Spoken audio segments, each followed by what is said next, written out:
This And yes, anyone, any questions with yesterday's class? Anyone, any questions, guys? Anyone, any questions as such?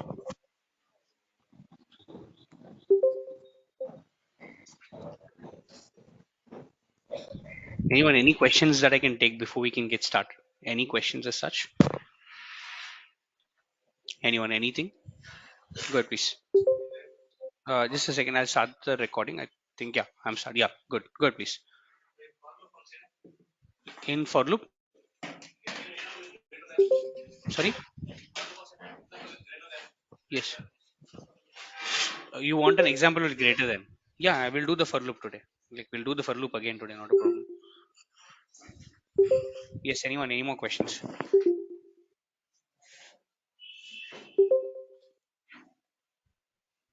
Okay, is there a shortcut key to remove a total command line? Is there a shortcut key to remove a total command line? Shortcut key to remove a total command line, as in you want to erase everything, or what exactly that you mean by that, Swati? If you can elaborate a little bit on that. If you want to remove something, just do a Control A backspace. That will remove all these things, let's say, on your command line.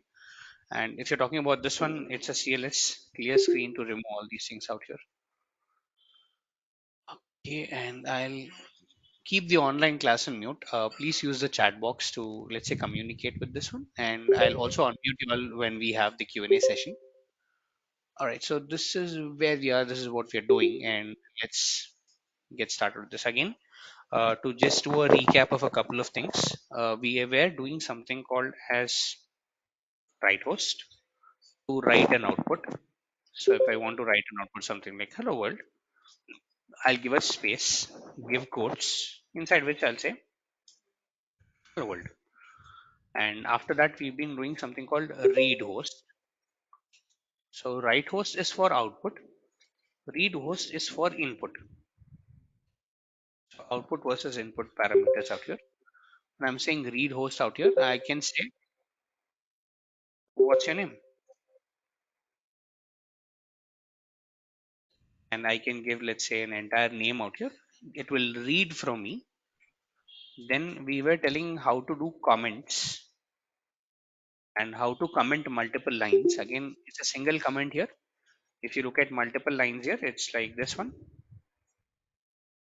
Anything that you write inside these things will be treated as a comment. So all these are comments, and comments are not executed. PowerShell doesn't really execute comments as such. Then we were looking at data types. We were talking about something called as a string, single object, and we were talking about how to represent a string. And I'm setting it as something like dollar name, which is a variable, is equal to something like Kiran. This is now a string. And if I have to give something called as an array, which is a collection of strings, which is collection of multiple things out here, I can say it is dollar names is equal to at the rate open close, and I can say it is Kiran, Suresh, and something like this.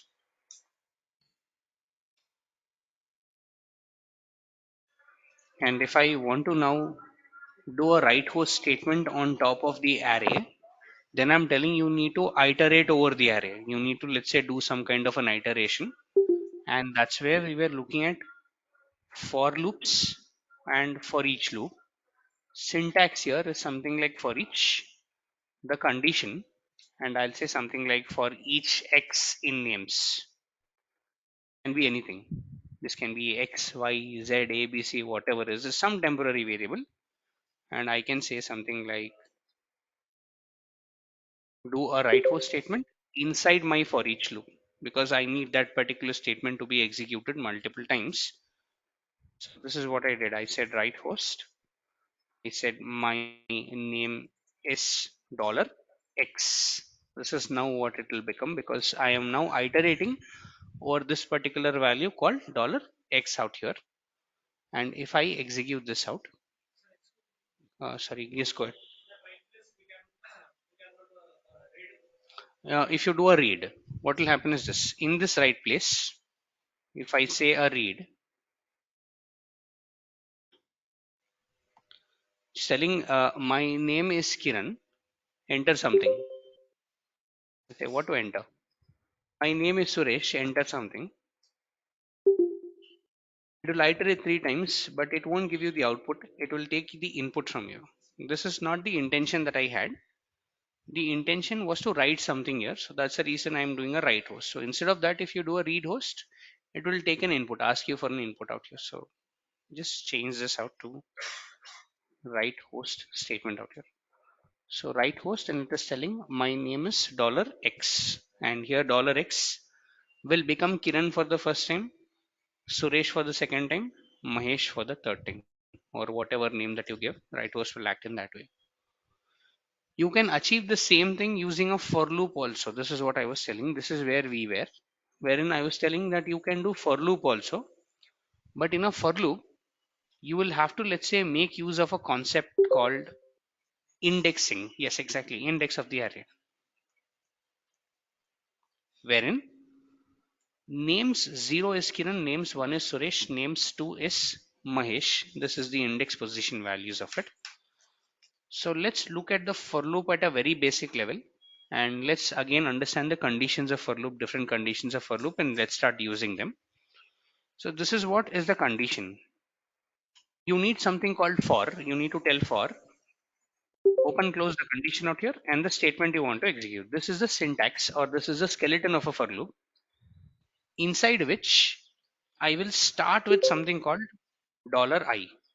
This can be anything, $A, B, C, D, whatever it is, not a problem. Let's say $A still work. It'll still work out here, is equal to 0. I am taking a value called $A, which is equal to 0 out here. Yesterday I took a $I. Anything is okay. So I'm taking $A is equal to 0, and I'm telling if $A is less than 3 or less than 4, something like that. I'll say LT, less than. If I say LE, it will become less than or equal to. I'll say LT, then do $A plus plus until this condition is satisfied.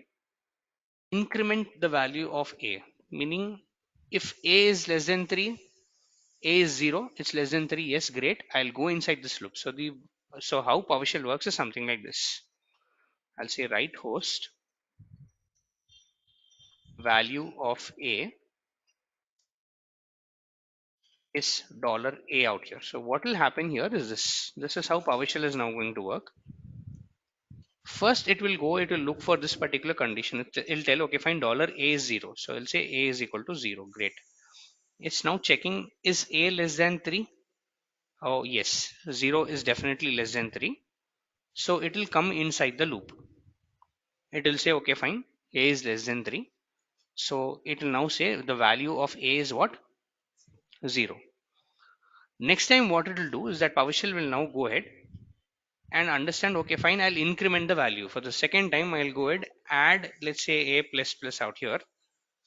And now I'll see, now A plus 1 is equal to 1, because 0 plus 1 is equal to 1. Now it will check for the condition. Is 1 less than 3? True. Yes, then go inside this loop. Write that value of A is 1. Then come back to the statement. I'll say, okay, fine. Now it is 1. 1 plus 1 is what? 2. Because A value is now 1. 1 plus 1 is 2. Is 2 less than 3? Yes, condition gets satisfied, goes inside this loop, writes out that particular statement, then comes back to that particular increment value. Does a 2 plus 1 3? Is 3 less than 3? No, not really. 3 less than or equal to 3? Yes, but 3 is not less than 3, and it won't go inside this loop at all. Now this statement can also be written, just in case if this is confusing, this statement can also be written in this way. Take this A++ out here, not to worry. You can put it here.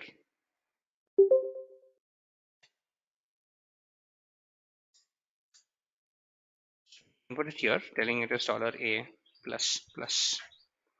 And also have the increment value here. Meaning what it does is that first starts with 0, A is less than 3, great, yes, comes here, adds A plus 1. A plus plus here means that nothing but A plus 1, that's it. Then goes back, Says A is 1 now, A is less than 3. So even if I execute this out, I'll get the same thing. I'll get the same thing out here, but the increment is happening in a proper way, meaning sometimes what happens is that we forget to declare it here. We forget to declare it inside the loop. That's the reason, as a best practice, we go ahead and declare it right away out here. So here, if you declare it here or if you declare it inside the loop, anything is the same. PowerShell will, let's say, behave it in the same way or treat it in the same way out here. Now the question is that what if I change this condition? It's not A is less than 3. I'll say A is equal to 3. Is equal to 3. So now I'm telling $A is equal to 0. And if $A is equal to 3, then go ahead, write the value, increment it the same way. What do you think will happen here? What do you think is going to happen here? Number 3, sorry. Number 3 will be also added. Let's again look at the logic here. The condition that I'm giving is this.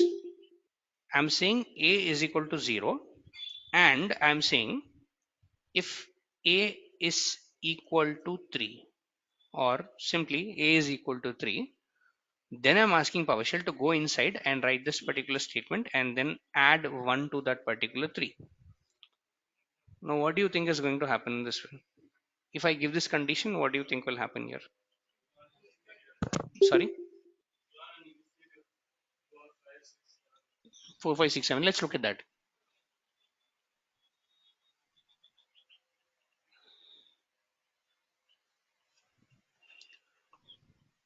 Do you think it even executed it once? Do you think it did anything here?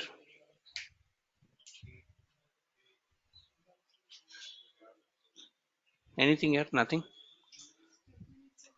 Statement is itself wrong. Let's also look at the online session out here. Let's just plus right. We can make A 4 times. Okay. In the loop, in the for loop, if we have A plus plus, right, can we make it 4 times plus plus plus plus? No, that won't work. I'll tell you how it works. And also I'll unmute people out so they can give their inputs as well. Yes. Let's understand this again. Let's take the statement. Let's look at for loop today. Let's take the statement out here. Let's put it in a different tab and let's check this out. If I execute this, what do you think will come and what is coming in? What was your understanding from this one and what is coming from this one? So this is my Um, execution. If I want to just clear the screen, go ahead, please. I can, but Go ahead. we not declare a third value, no. That's why it's not printing. Can you come again, please? If you don't declare We not declare the third value. 0, 1, 2, 3 only, na. You are declared 0, 1, 2, 3 only, I'm declaring yes. But what is this condition? equal to 3. Equal to 3. Uh, So is 0 yeah. equal to 3? No. It doesn't make sense. A is Yeah. equal to 0, and I'm telling the condition that A is equal to 3. That 0 will never be equal to Then 3. Meaning yeah. PowerShell will never at all get inside this particular loop. It won't even go here. It won't even go here and tell, you know what, the value of A is something like this. Let's do one thing. Let's change this statement slightly a little bit different.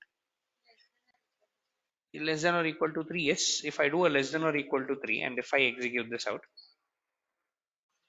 0, 1, 2, 3, condition is getting satisfied. Why is the condition getting satisfied? I'm saying A is equal to 0 and I'm saying if A is less than 3. Now PowerShell is telling A is less than 3. Yes, sorry, 0 is less than 3. Yes, this is what PowerShell is doing. PowerShell is now telling that, okay, fine, great.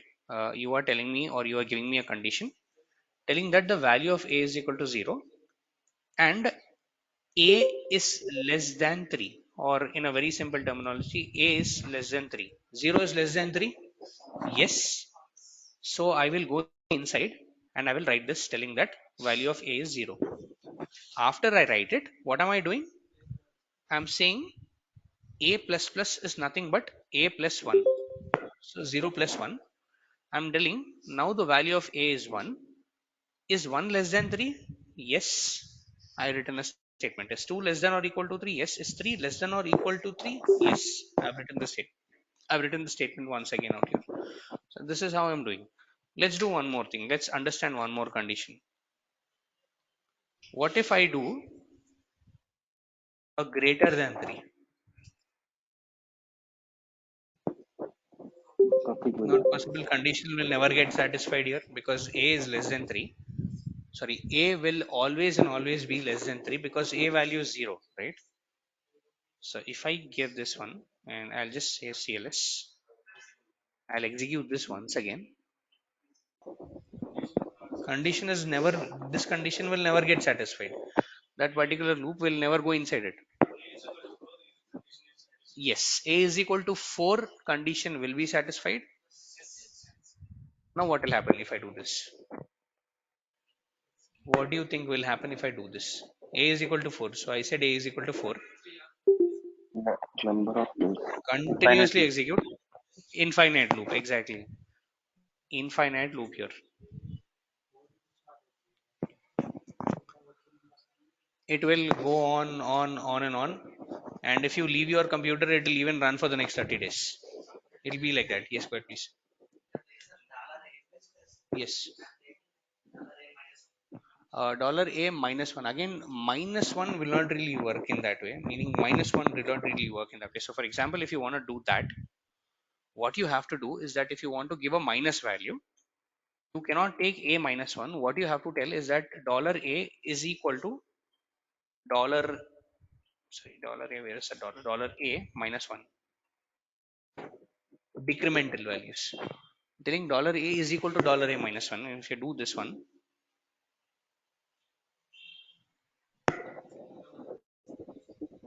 only one time, because what happened is that the first time value of a is 4. What it did is that instead of incrementing it, it decremented it. 4 minus 1 3. Is 3 greater than 3? No. 3 greater than or equal to 3? Yes. If I do a JE greater than or equal to, and if I run this round, this will get satisfied. But you cannot do a minus minus. You'll have to declare it such something like this. A is equal to a plus 1. So if I do a plus 4, something like this, every time you'll add 4 numbers to it. That's how we calculate a leap year. Giving, let's say, 2000 is a leap year.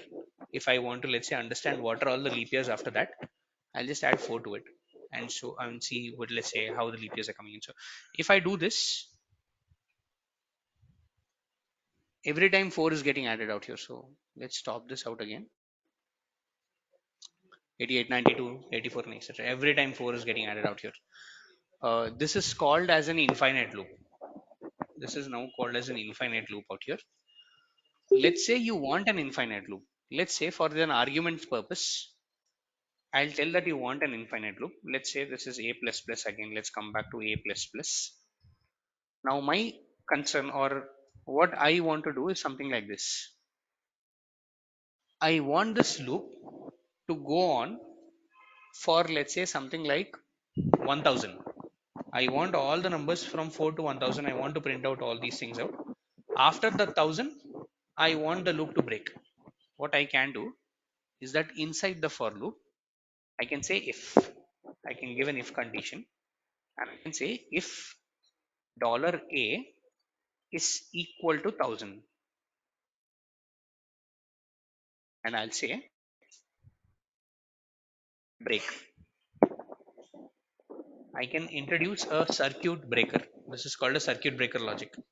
What am I doing is that I'm telling yes, a is equal to 4, a is greater than 3, the condition will satisfy, it will go. And if I now go ahead execute this one,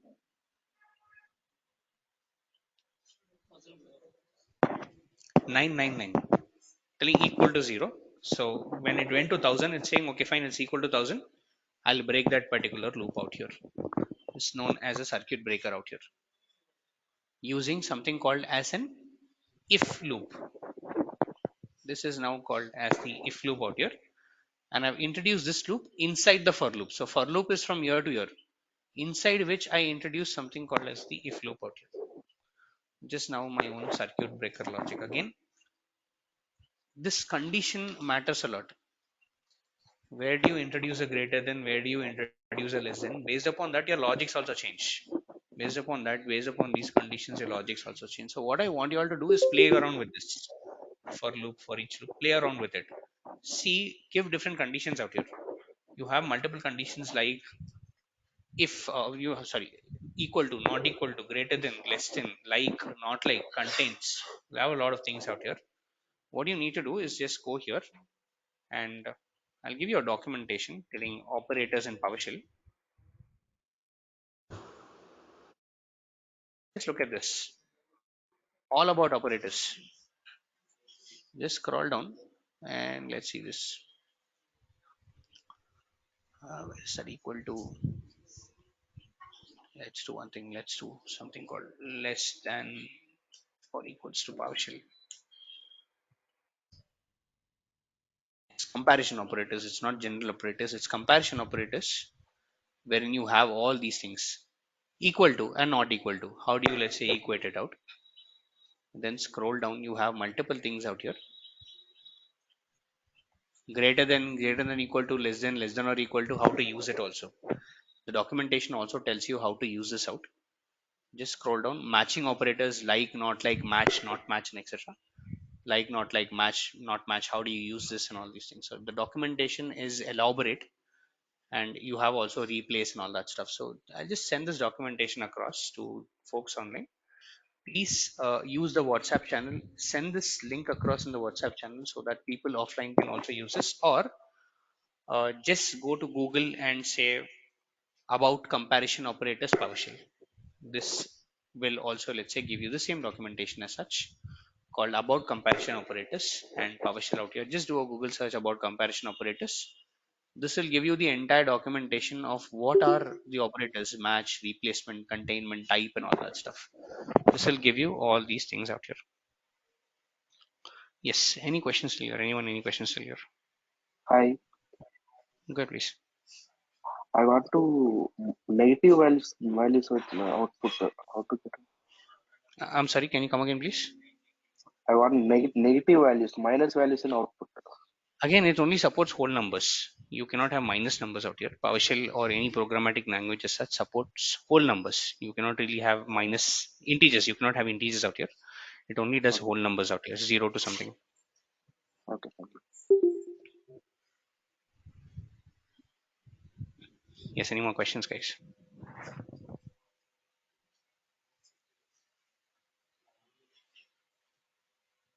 Anyone? Any more questions, ladies? How many conditions are there Just a for second. print?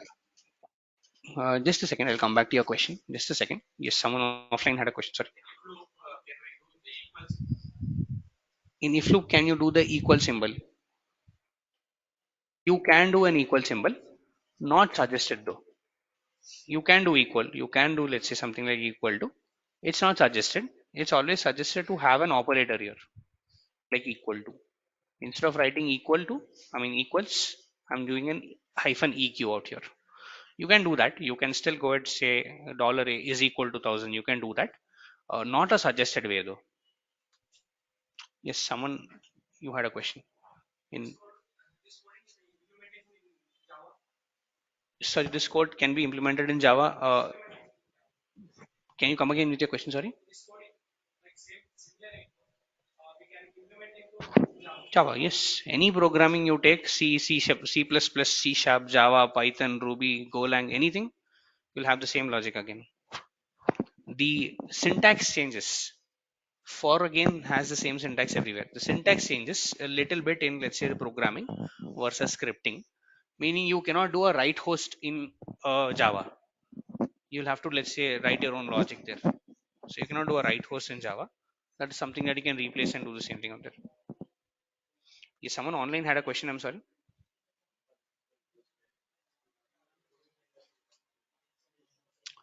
Someone online had a question. CLS is clear screen. Yes.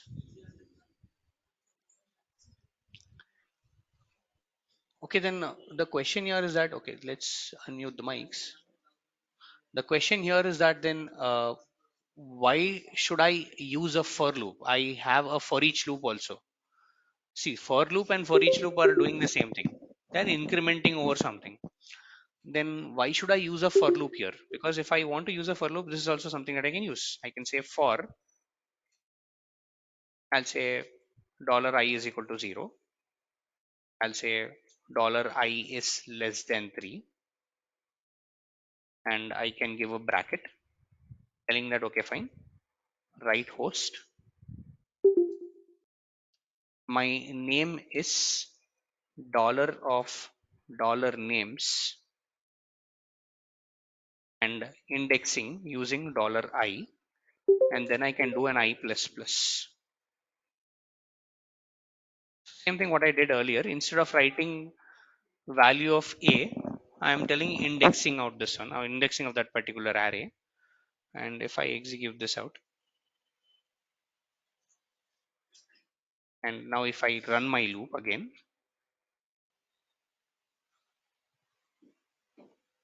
come on. If I run my loop once again out here, saying my name is Kiran, my name is Suresh, my name is Mahesh, and etc. Same thing is done by your for loop also. Even if I execute a for loop in this condition, even if I execute a for each loop in this condition, same thing happens. Then why do we need to know two different loops? Why not just one loop? Reason being, for each cannot be applied everywhere. For also cannot be applied everywhere. You need to, let's say, use them in a combination. What do I mean by that is this. Let's